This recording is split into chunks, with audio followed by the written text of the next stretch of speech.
Vamos falar de ferramentas para o empreendedor. Essas ferramentas para o empreendedor podem ser usadas para um empreendedor que esteja começando um negócio novo, que queira gerenciar um negócio em andamento. Temos aqui a primeira ferramenta chamada princípio de Pareto, que a regra é chamada 80-20, para que possa priorizar as atividades que estão sendo escolhidas. Uma outra forma de você priorizar é através de fatores críticos de sucesso, considerando os seguintes pontos: qualidade, custo, cliente, mão de meio ambiente e segurança. Esses fatores críticos de sucesso estão muito relacionados à ISO 9001, que fala de gestão da qualidade. Temos também a matriz RUT, fazendo referência G, U e T. G, gravidade, U, urgência, T, tendência. Você pode montar uma matriz classificando os eventos de acordo com a gravidade, urgência e tendência, e o produto você prioriza para aquilo que vai fazer primeiro. A mesma coisa, classificação ABC.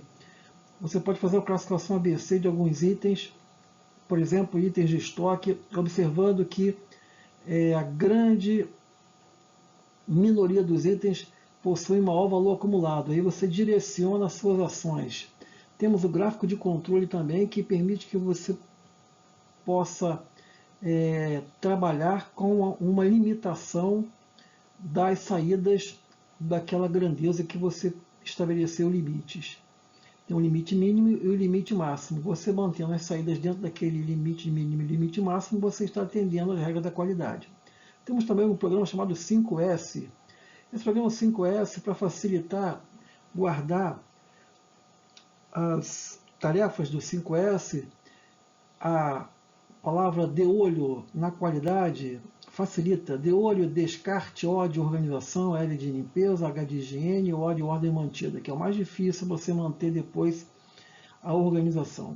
Temos também o famoso diagrama de causa e efeito, em que você pode identificar as possíveis causas de um determinado problema, montando aqui uma espinha de peixe, também chamado diagrama de Ishikawa.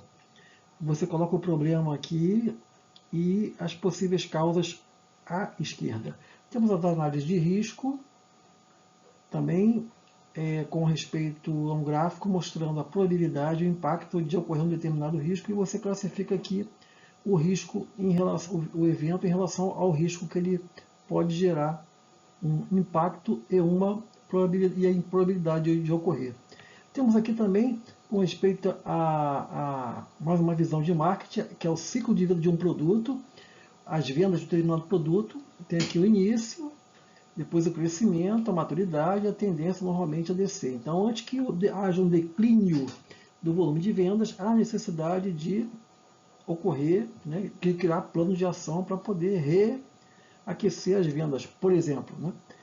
Temos aqui o histograma, que é uma distribuição de frequência de eventos que ocorrem com o tempo, muito utilizado na avaliação de dados. Temos aqui um gráfico de temperatura em função do tempo, onde a temperatura entre 30 e 40 graus é que ocorre mais naquele ambiente.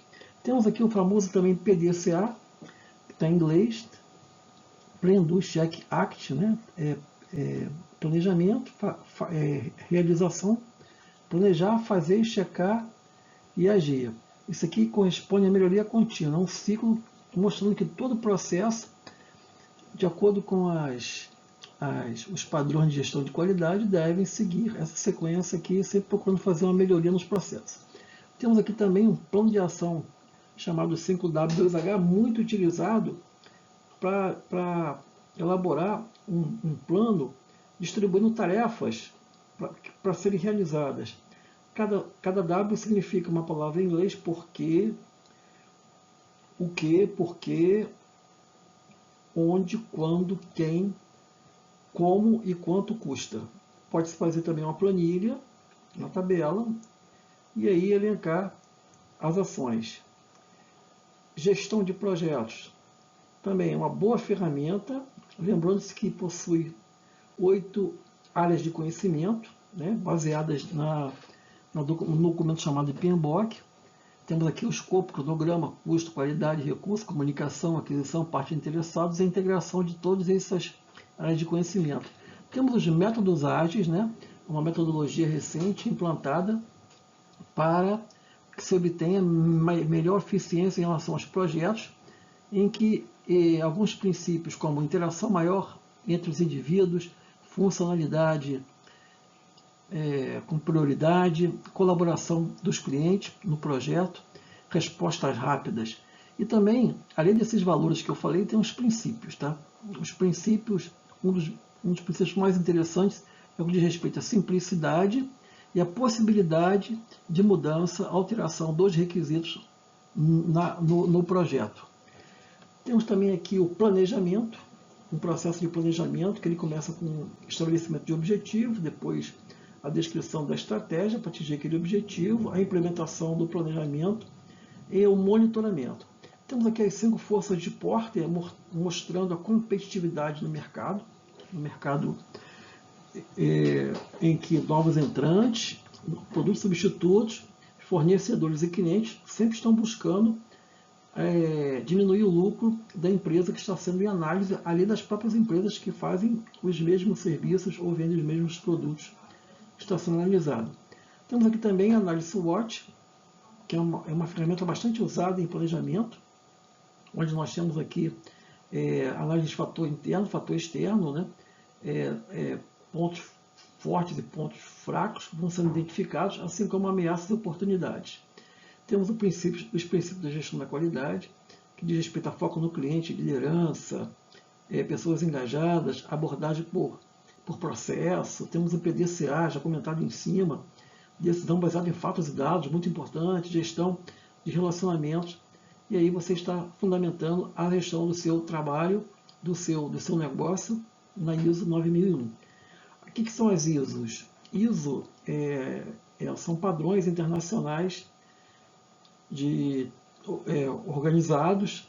Temos aqui o exemplo de ISO 9001, temos aqui a 14001 e a 45001, são sistemas de gestão que dizem respeito à qualidade, meio ambiente e saúde ocupacional dos trabalhadores.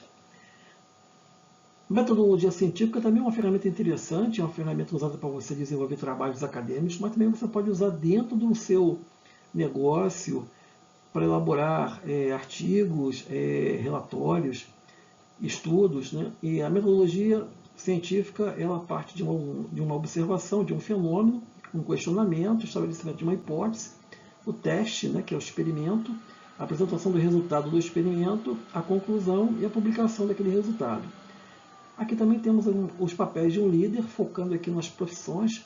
Um líder deve ser um professor, deve ser um estudante, deve ser um empresário, um vendedor, um atleta, um treinador, um visionário, um juiz, um capitão e um bandeirante. Cada uma dessas profissões aqui representando perfis ideais para um líder.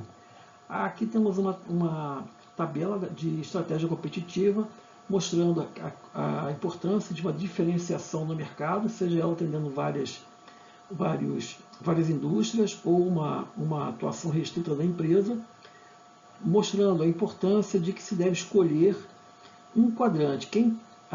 Um negócio que escolher vários quadrantes, que quer escolher todos os quadrantes, acaba não escolhendo nenhum e acaba também dando uma visão confusa para o cliente. O cliente precisa entender o posicionamento da empresa dentro do mercado. Aqui voltamos a falar de gestão por processo. Processo é um conjunto de tarefas, rotinas, atribuições, procedimentos que são sequenciais e interligados. Os processos sempre têm uma entrada e uma saída.